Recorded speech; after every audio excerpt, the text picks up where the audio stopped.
오늘의 설교의 제목 우리 함께 읽어볼까요? 다 같이 시작. 은혜입니다. 다시 한번 은혜입니다. 네. 우리가 오늘 살아있음이 은혜입니다.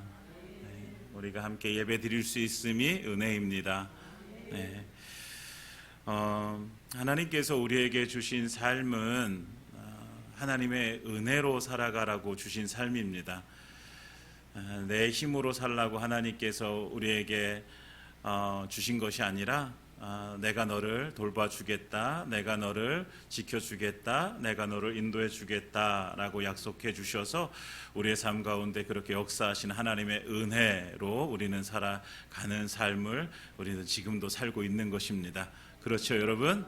네, 은혜입니다.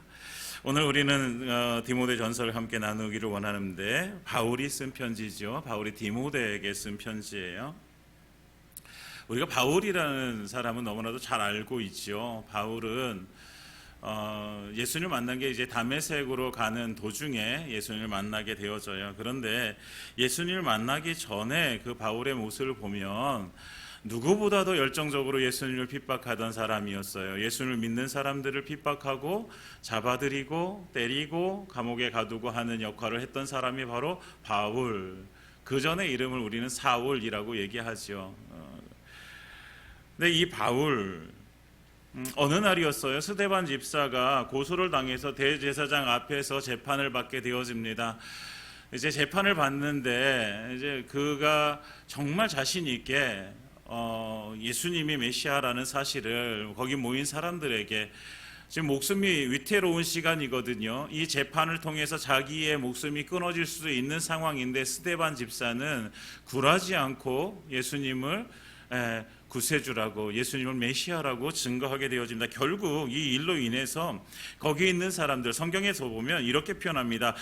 거기 있는 사람, 들은 자들이 마음의 찔림을 받고, 마음의 찔림을 받아요.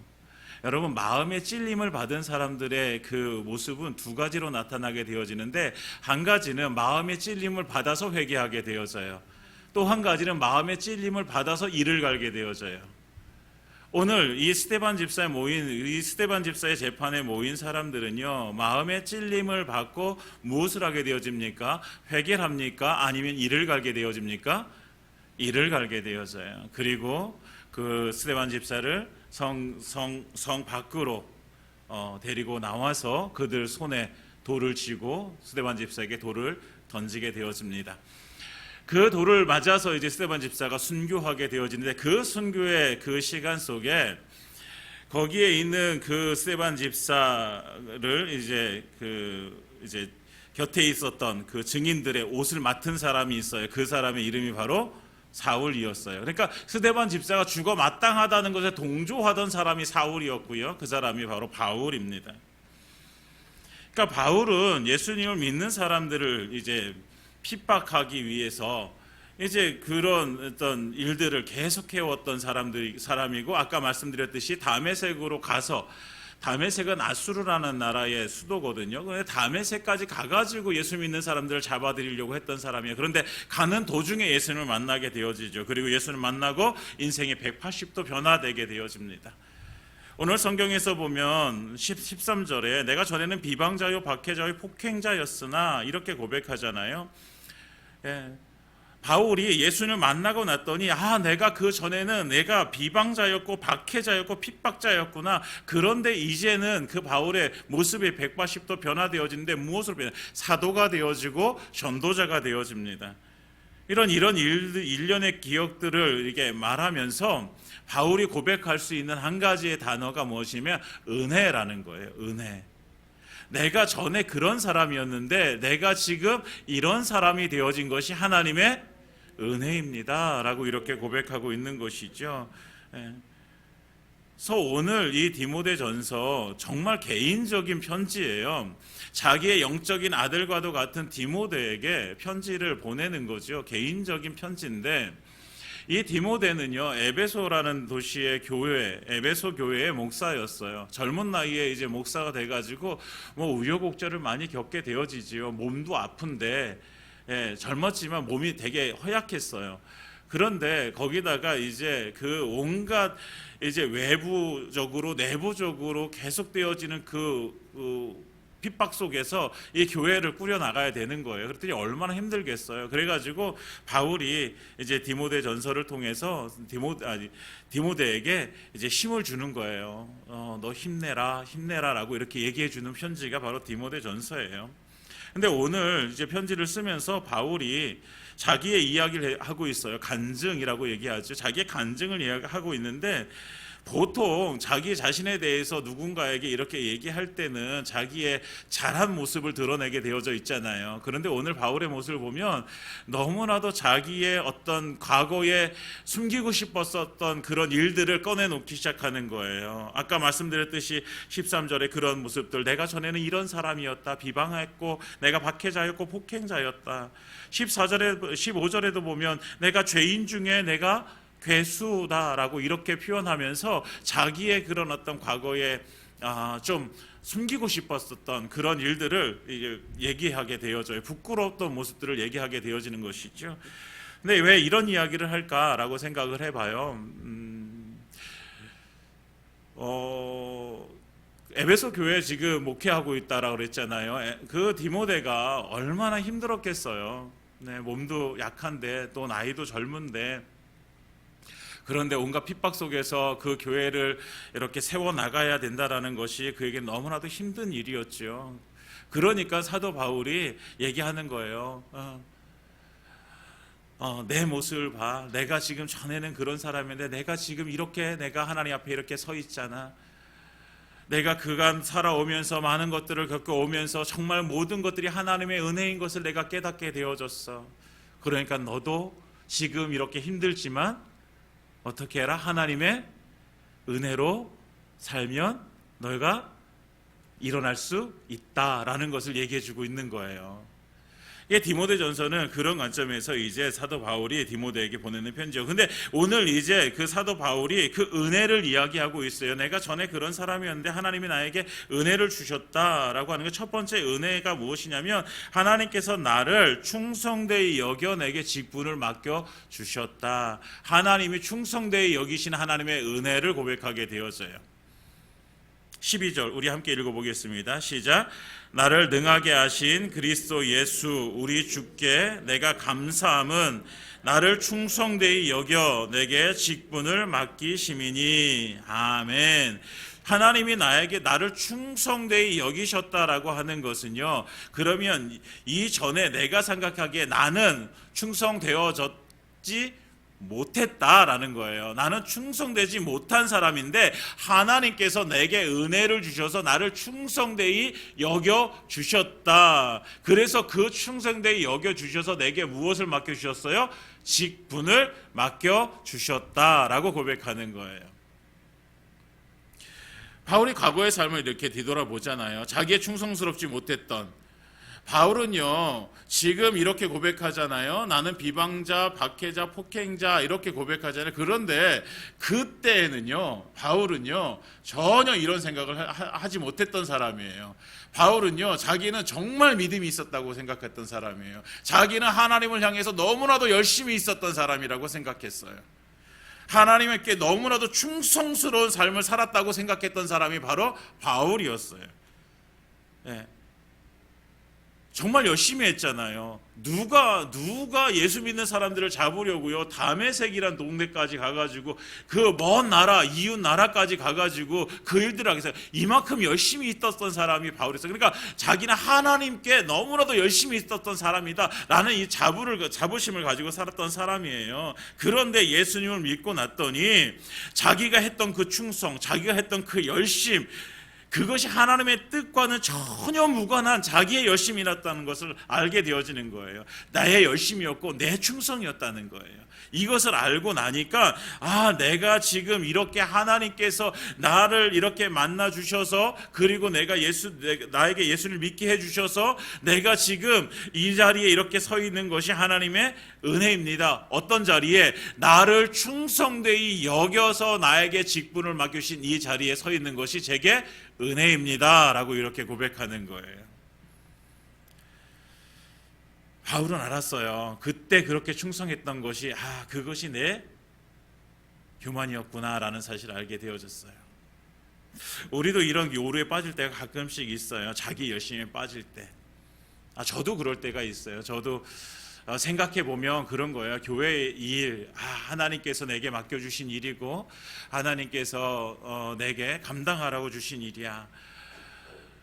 그렇지만 어떤 일을 이렇게 막 진행해서 나갈 때 그 과정 속에서 보면 막 이렇게 잘 안 되고 힘들고 이렇게 너무나도 잘 이렇게 막 내가 원하는 대로 안 되어지는 이런 과정들이 막 겪어질 때 보면 막 화가 나고 짜증이 나고 막 이런 경우들이 있어요. 그 뒤돌아보면 이게 하나님의 영광을 위해서 내가 하는 일인데 이게 내가 누구한테 보이기 위해서 내가 성공하기 위한 행사, 내가 누군가에게 내가 이만큼 내가 이렇게 잘했습니다라고 이렇게 보여주기 위한 이런 행사를 내가 하고 있지 않은가 이런 생각이 들 때가 문득문득 있는 거예요. 그럴 때마다 생각하는 거죠. 이게 내 열심이었구나. 이게 내 열심이었고 그냥 내 충성이었구나. 그러니까 하나님의 뜻은 정말 우리가 함께 이렇게 하면서 함께 세워지고 함께 교회가 더 아름답게 되어지고 이런 것들을 원하시는데 그냥 그 일에 빠져가지고 그 일이 잘 되어지는 것만 몰두해가지고 화내고 짜증나고 했던 그런 모습들 속에서 깨닫게 되어지는 것이죠. 과연 이게 충성일까? 아니라는 거죠. 결국 깨닫는 거예요. 그게 교만이었구나라는 거죠. 내 교만. 바울은 고백하는 거예요. 그렇게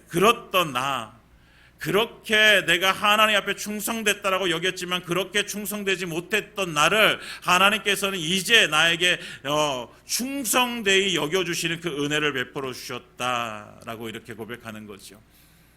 과거에 우리가 때때로 충성되지 못한 삶을 살아가는 이유가 무엇이냐면 과거에 매여 있기 때문에 그럴 수도 있어요. 내 과거의 모습이 이랬는데 내가 전에 이런 사람이었는데 내가 지금 변화되어진 것 같긴 하지만 내가 완전히 변화되어진 것 같지도 않은데 내가 무슨 일을 할까? 내가 주님을 위해서 무슨 일을 할까? 그런데 우리 주님께서 오늘 말씀하시죠.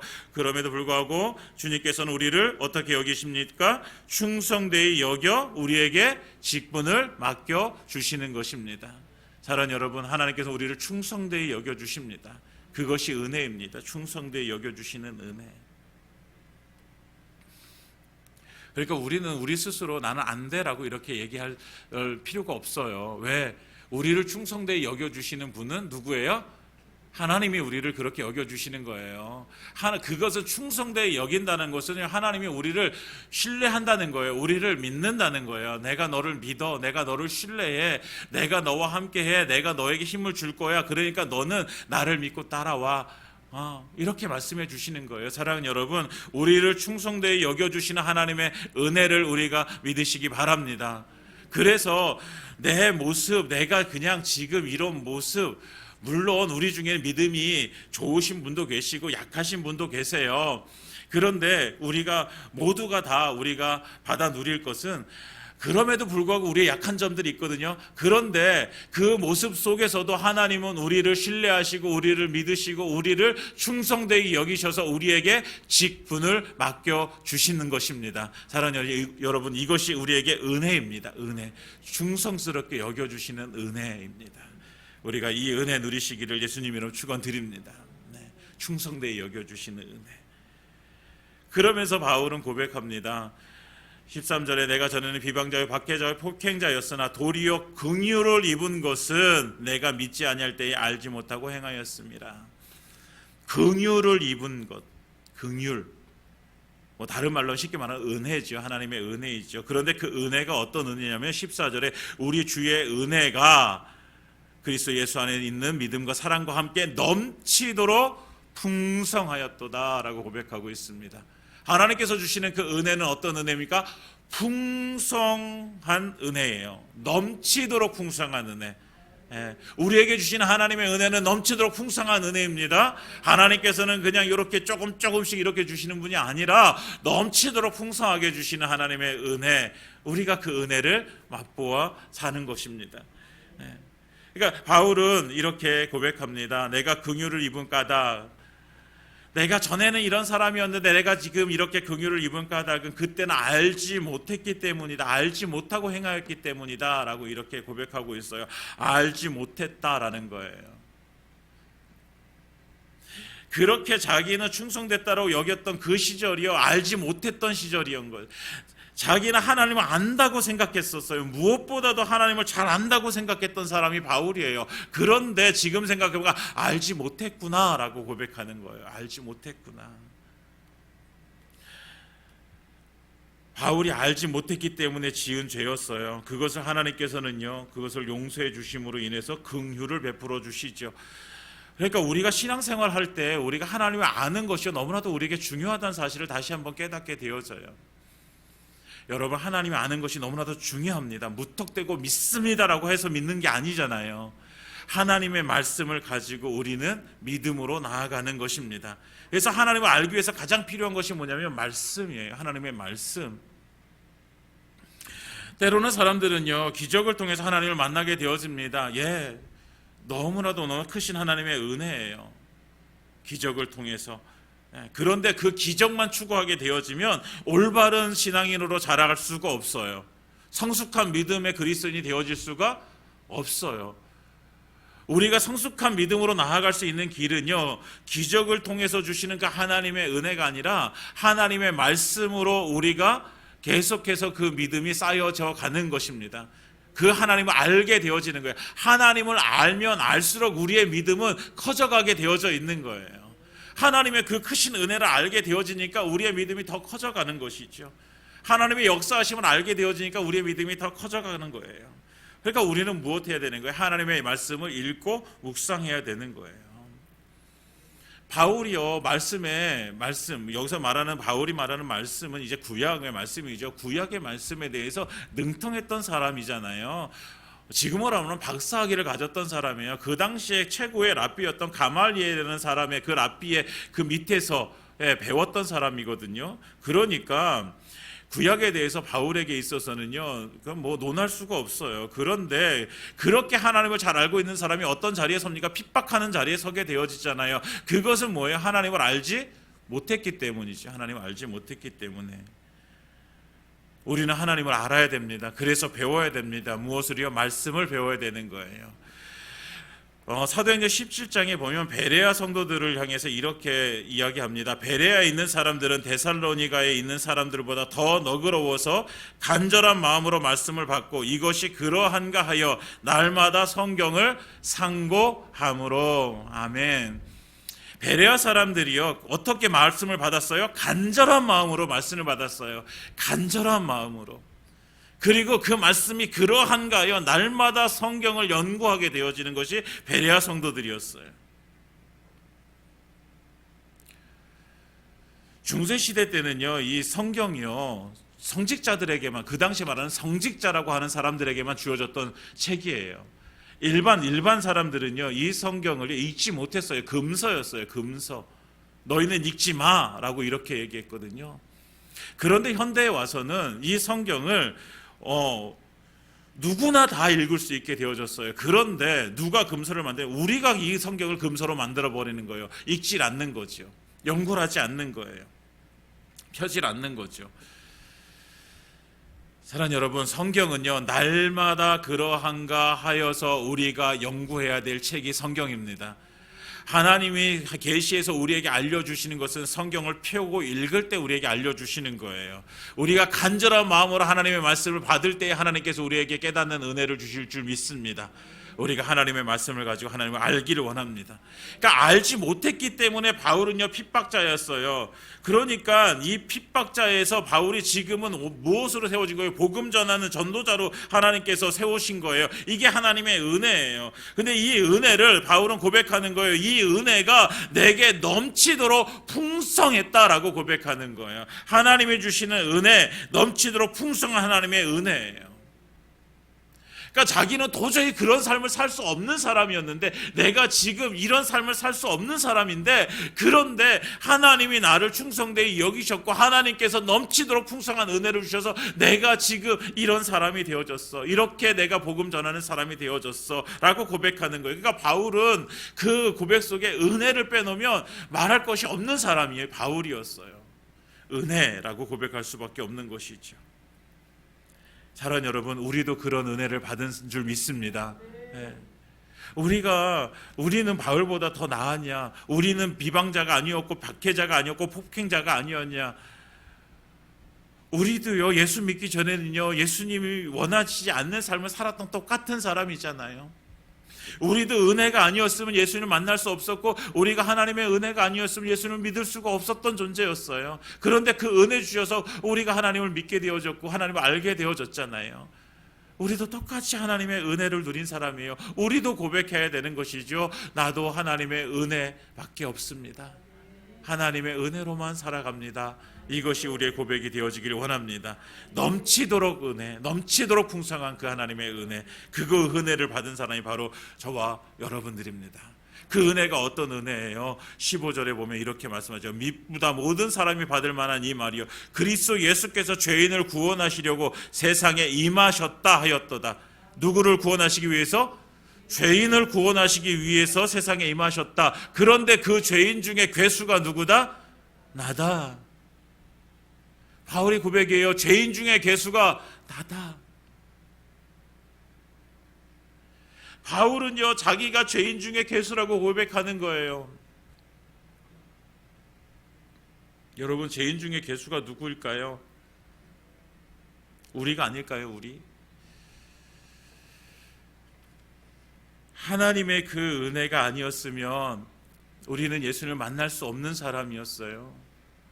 그냥 살다가 우리는 뭐 이 세상에서 내가 편안하게 사는 것이 최고의 가치인 줄 알고 그렇게 살다가 결국은 하나님 모르고 예수님 믿지 못하고 그냥 세상 떠나가야 될 사람들이었다고요. 그런데 하나님께서 우리에게 은혜를 주셔서 예수님을 믿게 해주신 것이죠.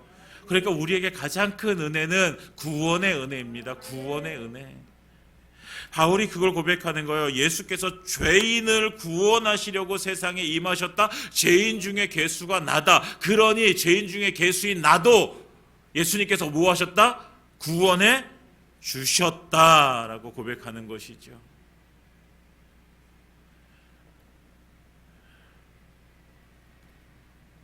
우리가 받은 은혜 중에 가장 큰 은혜, 구원의 은혜.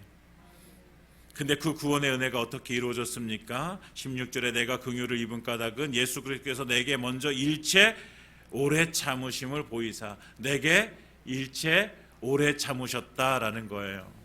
모든 일에 우리에게 오래 참으셨어요. 예수님께서 오래 참으셨어요. 여러분, 우리가 살아온 삶을 바라보면요, 바울이 고백하는 거예요. 자기가 이렇게 살아온 삶을 바라보면 자기는 죽어 마땅한 사람이에요. 지금 당장 죽어도 자기는 할 말이 없는 사람이에요. 그런데 지금 이렇게 살아있고 이렇게 예수 믿게 되어지고 이제는 전도자로 하나님께 세워주신 그 은혜, 이것의 은혜를 생각해 보니까 하나님이 나를 향해서 얼마나 오래 참으셨는가, 그걸 알게 되어지는 거예요.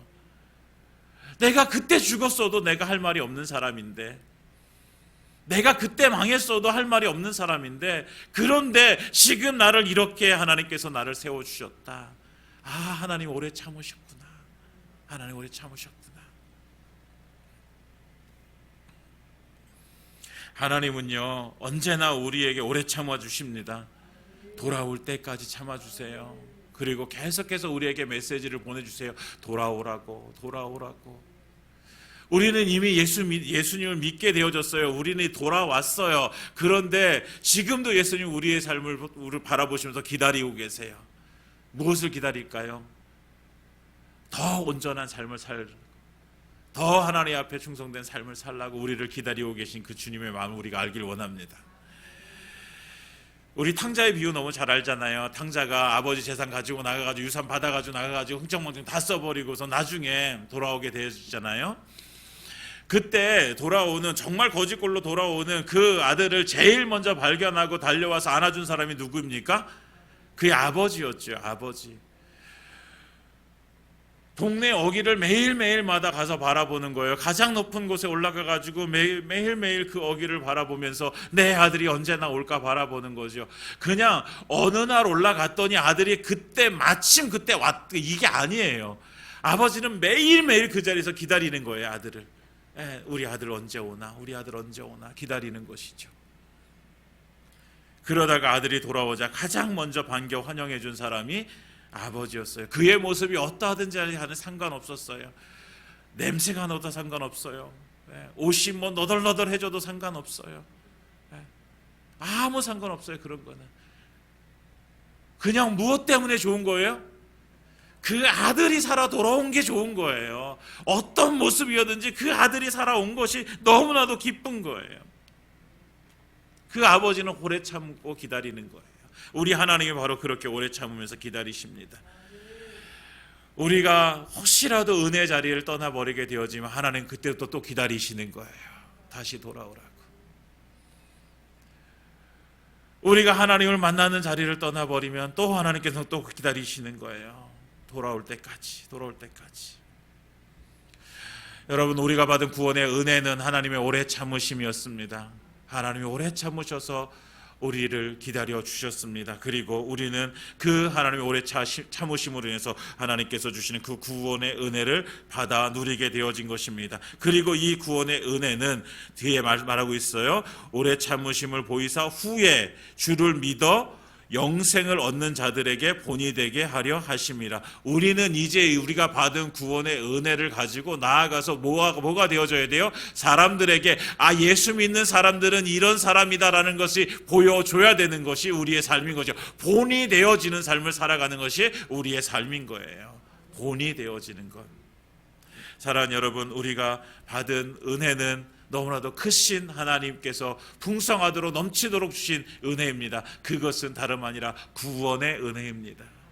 구원해 주셨고 충성되이 여기셔서 직분 주셨고, 우리가 그 직분 가지고 나아가서 우리가 살아야 될 삶은 이 세상 가운데 본이 되어지는 삶이라고 믿습니다. 주님께서는 그렇게 말씀하십니다. 사랑하는 여러분, 우리가 이제 예수 믿는 우리가 나아가서 본이 되어지는 그 삶을 살기를 예수님으로 축원드립니다.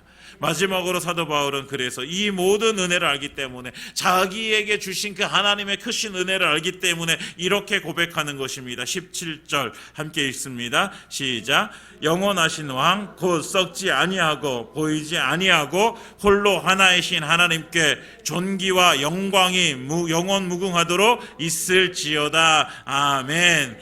그 은혜를 알기 때문에 이제 그의 고백은 오직 그 하나님께 영원 무궁하도록 그 존귀와 영광이 있기를 찬송하게 되어집니다. 사랑하는 여러분, 우리가 하나님께서 구원해 주신 그 은혜를 우리가 기억하며 그 은혜에 감사하며 하나님께만 찬송 올려드리는 삶을 살아가시기를 예수님의 이름으로 축원드립니다. 아멘.